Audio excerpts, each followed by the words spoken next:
Hey, namaste, I'm Kay, this is Ecstatic Self, and today I want to talk about men and their emotions. And let's start with saying probably more cisgendered men. I have a feeling that trans men, and at least in my experience, have gone through a much deeper level of emotional excavation to get to the point where they are comfortable with transitioning their identity. So let's keep this conversation on cisgendered men for today, for the most part. And of course, not to say that this isn't inclusive of other people and bodies and genders, but men, cisgendered men, you've got work to do. Because we grew up in a culture that said men keep it together. We shove down our emotions, we stay silent, we stay strong, we become impenetrable fortresses that everybody leans on. We become the white knight in shining armor that rescues somebody else.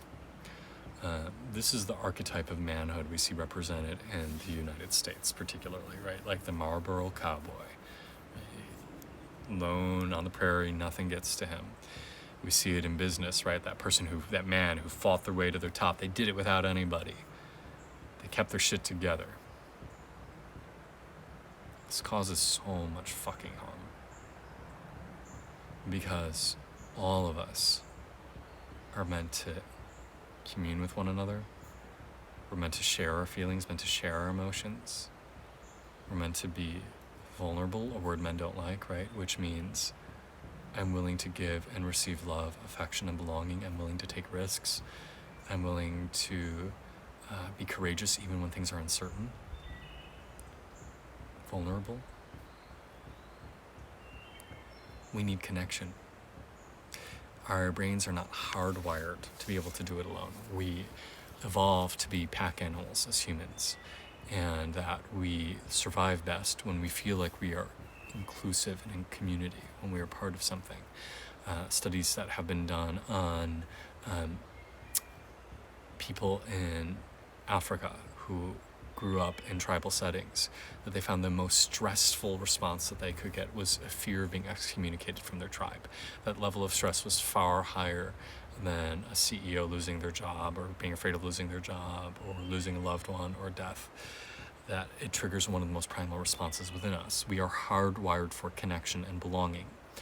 And men, when we keep our emotions shut down, when we don't share our truth, when we're not vulnerable, when we don't risk connecting, when we don't share our authentic selves, we actually create unwellness. We create disease within ourselves. But by saying, hey, this is how I feel, we actually create better wellness for ourselves and people around us. And I have a lot of empathy too for heterosexual men, or men in relationships with women, because sometimes there is this feeling for them to maintain this facade of being the white knight, that they don't want, their female partners don't want them to let their guards down. But I also see this in the queer community too, right? Like you have this man who's supposed to take care of everything for his other partner. And again, it's bullshit, right? I mean, all of us feel afraid. All of us long to be held. All of us need compassion and need support and need to share our wounds and to talk through things. I think part of the reason we have so much toxic masculinity, this performance of hypermasculinity to a point where we hurt other people, where we don't consider their feelings, the impact of our actions, largely stems from the fact that we're afraid to allow ourselves to be whole, that we're only allowed to demonstrate this small sliver of manhood, and the rest has to be hidden or buried or cut off. It's hard to be compassionate, it's hard to be a good person when you're only operating within a small chunk of your full identity. You can't be your full self, you can't share those things that we need and other people need when you're performing a role.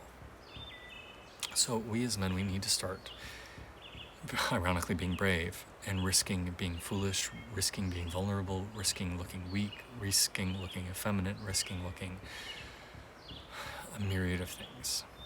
Because on the other side of that is love, is beauty, is wholeness, is acceptance, is thriving, is ironically more manhood. We have to risk letting the guard down. We have to risk being vulnerable. And from that vulnerability comes strength. Someone who does a really lovely job talking about vulnerability is the social health researcher Brene Brown.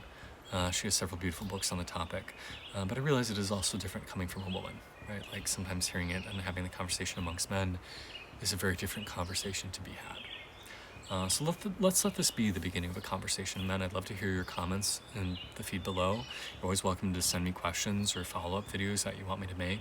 And of course, I always offer one-on-one conversations and coaching and free consultations for people for whom these are struggles. So yeah, feel free to check out my services as well. But this is important work, and we all need to do it. We're all on the path. We're all going to get there. We're all taking the time we need. But much love to you, brothers. I'm Kay. This is Ecstatic Self. Feel free to subscribe if you like this. Give it a like, leave a comment. Namaste, yo.